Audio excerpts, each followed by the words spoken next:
Hi everyone, welcome to our channel Big Bang Education. ఉద్యోగాల భర్తీ నేపథ్యంలో పోటీ పరీక్ష ప్రిపేర్ అయ్యే అభ్యర్థులకి ఉచితంగా కరెంట్ అఫైర్స్ని వీడియోల రూపంలో ఈ ఛానల్ నుండి అందిస్తున్నాం. సో దాంట్లో భాగంగానే సెప్టెంబర్ కరెంట్ అఫైర్స్ సంబంధించిన పార్ట్ 1 వీడియో గతంలో చేయడం జరిగింది. ఇది దాని కంటిన్యూషన్గా పార్ట్ 2 వీడియో, దీంట్లో కూడా సెప్టెంబర్ కరెంట్ అఫైర్స్ సంబంధించిన కొన్ని ముఖ్యాంశాలను డిస్కస్ చేస్తాం. సో పార్ట్ 1 వీడియో ఎవరైనా చూడని వాళ్ళు ఉంటే ఈ వీడియో కింద డిస్క్రిప్షన్లో లింక్ ఉంటుంది, దానిపైన క్లిక్ చేసి పార్ట్ 1 చూడొచ్చు. ఇది పార్ట్ 2 దాని కంటిన్యూషన్. సో ఈ వీడియోలో కూడా కొన్ని ముఖ్యమైన టాపిక్స్ అనేది డిస్కస్ చేద్దాం. సో ఫస్ట్ వన్, విద్యుత్ చౌర్యానికి వ్యతిరేకంగా ఏ రాష్ట్ర ప్రభుత్వం ప్రత్యేక పోలీస్ స్టేషన్ ఏర్పాటు చేసింది? ఆన్సర్ ఉత్తరప్రదేశ్. ఉత్తరప్రదేశ్. విద్యుత్ చౌర్యం అంటే అక్రమంగా బిల్లులు కట్టకుండా అక్రమంగా విద్యుత్ వినియోగించే వారిని కంట్రోల్ చేయడం కోసం యూపీ గవర్నమెంట్ అనేది ప్రత్యేక పోలీస్ స్టేషన్ ఏర్పాటు చేసి వాటి ద్వారా విద్యుత్ చౌర్యాన్ని నియంత్రిస్తుంది. ఏ రాష్ట్రం అంటే ఉత్తరప్రదేశ్. నెక్స్ట్, కోసి రైల్ మహాసేతు ప్రాజెక్టు మోడీ గారు ఇటీవల జాతికి అంకితం చేశారు. ఇది ఏ రాష్ట్రంలో కలదు? ఆన్సర్ బీహార్. ఇక్కడ బీహార్. కోసి రైల్ మహాసేతు ప్రాజెక్ట్ అనేది బీహార్లో ఇటీవల బీహార్ ముఖ్యమంత్రి నితీష్ కుమార్ మరియు ప్రధాని మోడీ గారు దీన్ని జాతికి అంకితం చేయడం జరిగింది. ఇది ఎప్పుడు ప్రారంభించారు అని చెప్పేసి అంటే సెప్టెంబర్ 18న ప్రారంభించారు.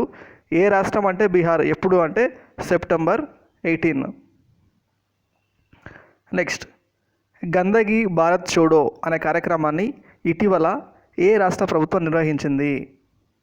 ఆన్సర్ మధ్యప్రదేశ్. గందగి భారత్ చోడో. గందగి అంటే అపరిశుభ్రత భారతదేశాన్ని విడిచిపెట్టు వెళ్ళు అనే కార్యక్రమాన్ని ఇటీవల ఏ రాష్ట్ర ప్రభుత్వం నిర్వహించింది అంటే Madhya Pradesh. Next, CII GBC national energy leader award అందుకున్న విమానాశ్రయం ఏది? ఆన్సర్ హైదరాబాద్ అంతర్జాతీయ విమానాశ్రయము. దీన్నే రాజీవ్ గాంధీ ఇంటర్నేషనల్ ఎయిర్పోర్ట్ అని కూడా పిలవడం జరుగుతుంది. ఈ రాజీవ్ గాంధీ ఇంటర్నేషనల్ ఎయిర్పోర్ట్ అనేది మనకు 2008 సంవత్సరంలో ఇది ఓపెన్ అవ్వడం జరిగింది. దీంట్లో ఈ విమానాశ్రయంలో అత్యధిక ఇది పీపీపీ మోడల్ నిర్మించడం జరిగింది. దీంట్లో అత్యధిక వాటా కలిగిన కంపెనీ జిఎంఆర్ అనే కంపెనీ దీంట్లో 63% వాటా అనేది కలిగి ఉంది. అట్లాగే దీంట్లో తెలంగాణ వాటా కేవలం 13% మాత్రమే. అదేవిధంగా ఈ రాజీవ్ గాంధీ అంతర్జాతీయ విమానాశ్రయంలో వాటా కలిగిన విదేశీ కంపెనీ అంటే మలేషియా ఎయిర్లైన్స్. ఇది 11% వాటా అనేది ఈ విమానాశ్రయ నిర్మాణంలో కలిగి ఉంది. నెక్స్ట్,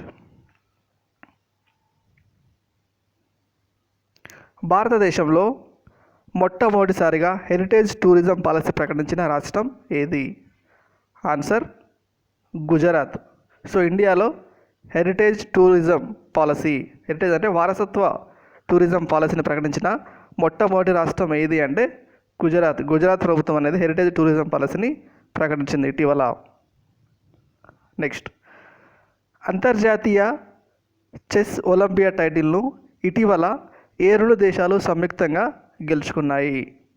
ఆన్సర్ ఇండియా మరియు రష్యా.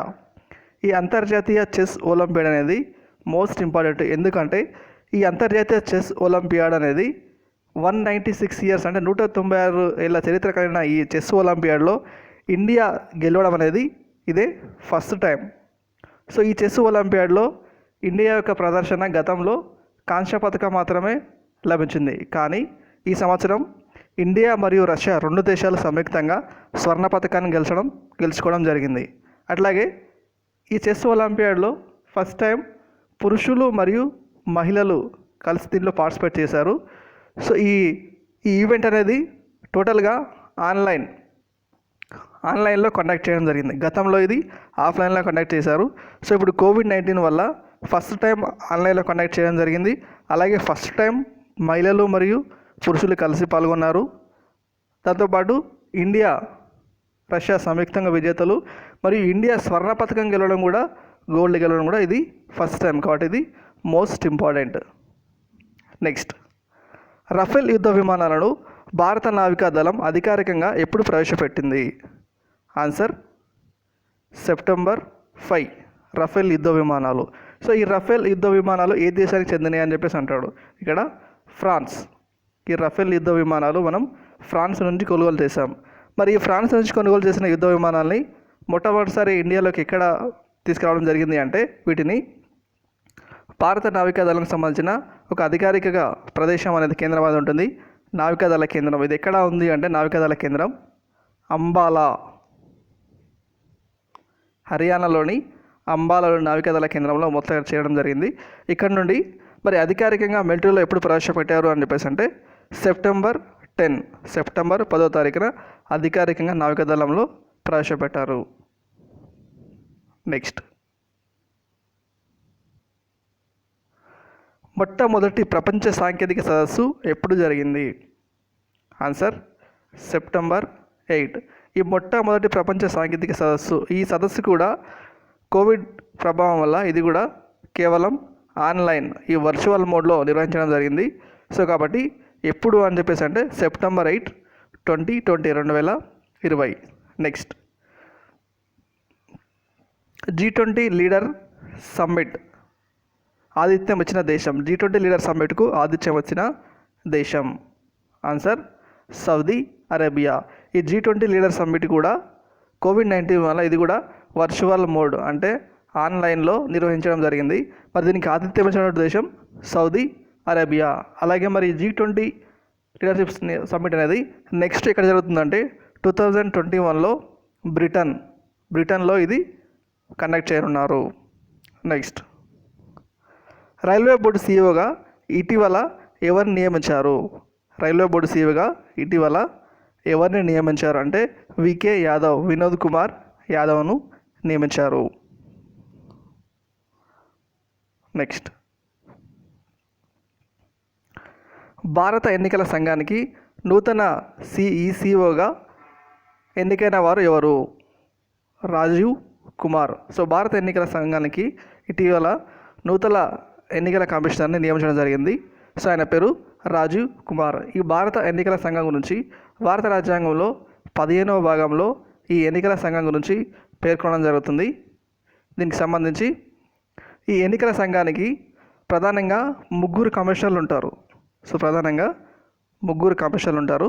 దీంట్లో ఒక చీఫ్ కమిషనర్ 1+2 అనేది ఇక్కడ ఉండడం జరుగుతుంది. చీఫ్ ఎలక్షన్ కమిషన్ అలాగే 2 కమిషనర్లు ఇక్కడ ఉండడం జరుగుతుంది. సో దీనికి సంబంధించి chief election commissioner Sunil Arora ఉన్నారు. అలాగే ఇతర 2 కమిషనర్లు సుశీల్ చంద్ర మరియు రాజీవ్ కుమార్. సో మొత్తం ముగ్గురు ఎన్నికల అధికారులుగా ఉండడం జరుగుతుంది. నెక్స్ట్, జిమెక్స్ 2020 యుద్ధ విన్యాసాలు ఏ దేశాలకు సంబంధించినవి? జిమెక్స్ 2020 యుద్ధ విన్యాసాలు ఏ దేశాలకు సంబంధించినవి అంటే భారత్ మరియు జపాన్. సో ఈ జిమెక్స్ 2020 యుద్ధ విన్యాసాలు మరి ఎక్కడ నిర్వహించారు అని చెప్పేసి అంటే ఇది అరేబియా సముద్రంపై ఈ యుద్ధ విన్యాసాలు నిర్వహించడం జరిగింది. ఒకవేళ ఎప్పుడు నిర్వహించారు అని చెప్పేసి అంటే సెప్టెంబర్ 28 నుంచి 28 నిర్వహించడం జరిగింది. నెక్స్ట్, జపాన్ నూతన ప్రధానిగా ఎన్నికైన వారు ఎవరు?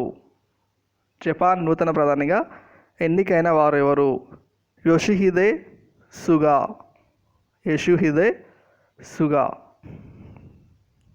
Next, the big thoughts of little love పుస్తక రచయిత ఎవరు? The big thoughts of little love పుస్తక రచయిత కరణ్ జోహార్. అయిన బాలీవుడ్ యాక్టర్ అయినటువంటి Karan Johar the big thoughts of little love అనే పుస్తకాన్ని రచించడం జరిగింది. నెక్స్ట్, ప్రపంచ పర్యాటక దినోత్సవం ఎప్పుడు నిర్వహిస్తారు? ప్రపంచ పర్యాటక దినోత్సవం ఎప్పుడు నిర్వహిస్తారు అంటే సెప్టెంబర్ 27. మరి దీనికి సంబంధించిన థీమ్ అనేది ప్రతి సంవత్సరం ఒక థీమ్తో నిర్వహించడం జరుగుతుంది.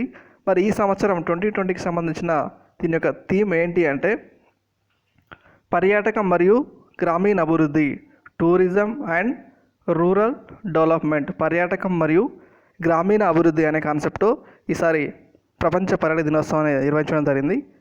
ఇది దీనికి సంబంధించిన కరెంట్ అఫైర్స్ ఫ్రెండ్స్.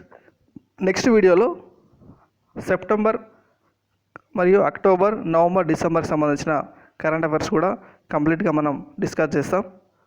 సో ఇంకా మరిన్ని వీడియోస్ కోసం please subscribe this channel. Thank you for watching.